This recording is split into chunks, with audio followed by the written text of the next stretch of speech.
അത്യാധുനിക യുദ്ധക്കപ്പലുകളുടെ കൂട്ടമായ മിൽജം ആണ് തുർക്കി പാകിസ്ഥാന് നൽകിയത്.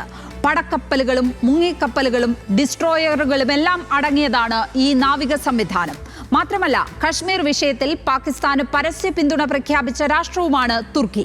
2020 കരാബാക്ക് യുദ്ധത്തിൽ അസർബൈജാന് സായുധ സഹായം നൽകിയത് തുർക്കിയാണ്. തുർക്കി പറയുന്നിടത്ത് നിൽക്കുക എന്ന നിലപാടാണ് അസർബൈജാൻ പിന്നീട് എല്ലാ കാലത്തും സ്വീകരിച്ചിട്ടുള്ളതും. പാകിസ്ഥാന്റെ ഈ കൂട്ടുകെട്ടുകളെല്ലാം അമേരിക്കയെ കൂടുതൽ അകറ്റി എന്ന് കരുതുന്നവരാണ് നയതന്ത്ര വിദഗ്ധർ.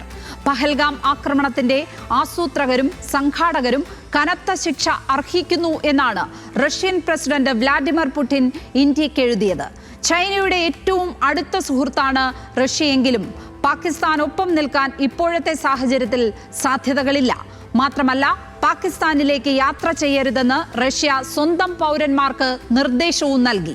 ജപ്പാൻ നിഷ്പക്ഷത പാലിക്കാനാണ് കൂടുതൽ സാധ്യതയെങ്കിലും ചായ്വും അനുകമ്പയും ഇന്ത്യയോടാണ് എന്ന് കരുതുന്നവരാണ് നയതന്ത്ര വിദഗ്ധരിൽ ഏറെയും. പാകിസ്ഥാന്റെ തൊട്ടയൽവക്കമായ അഫ്ഗാനിസ്ഥാൻ എവിടെ നിൽക്കും എന്ന ചോദ്യം വളരെ പ്രസക്തമാണ്. സമീപകാലത്ത് പാകിസ്ഥാനുമായി ഏറ്റുമുട്ടലിന്റെ പാതയിലാണ് അഫ്ഗാനിസ്ഥാൻ.